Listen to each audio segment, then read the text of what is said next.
Hello everyone, আমি রুদ্রাক্ষী। আজকে আমি বাড়িতে রান্না করেছিলাম বেগুন বাহার, তো সেটাই তোমাদের সঙ্গে শেয়ার করছি।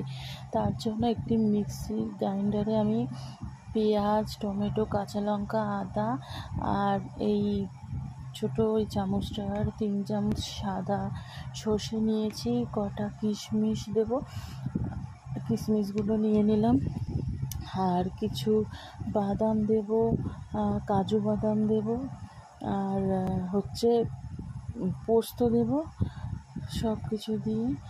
আর সাদা সর্ষে আমি নিয়েছি, কারণ সাদা সর্ষে খেলে শরীর খারাপ করে না, কালো সর্ষে খেলে কিন্তু খুব অ্যাসিডিটির প্রবলেম হতে পারে, সেই জন্য আমি নিই না। তো আমি সব কিছু কিন্তু কম কম করে নিয়ে একটা পেস্ট করে নিয়েছি, এই যে একটা থকথকে মতো পেস্ট হয়েছে। তারপর আমি একটি কড়াইয়ের মধ্যে অল্প একটু তেল দিয়ে দিয়েছি, তেলের মধ্যে এবার আমি বেগুনগুলোকে ভালো করে লাল লাল করে ভেজে নেব।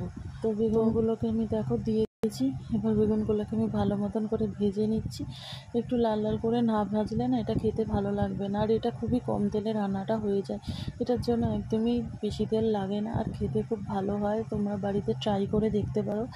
তো বেগুনগুলো দেখো একদম লাল লাল করে ভাজা হয়ে গেছে যখন, তখন আমি বেগুনগুলোকে তুলে নিয়েছি। তুলে নিয়ে এবার ওই তেলটার মধ্যেই আমি আর এক্সট্রা কোনো তেল দিইনি, ওই মধ্যেই আমি ছোট্ট একটুখানি পেঁয়াজ দিয়েছি, এটাকে একটু ভেজে নেব।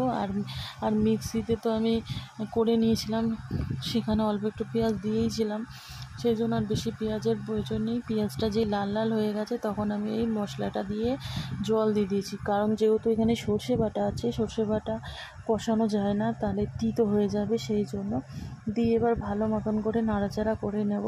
করে নেওয়ার পর যখন ফুটে আসবে তখন এটার মধ্যে লঙ্কার গুঁড়ো, হলুদ, নুন, মিষ্টি দিয়েছি। আমি জিরে গুঁড়ো দিইনি, তবে জিরে ধনে দিইনি।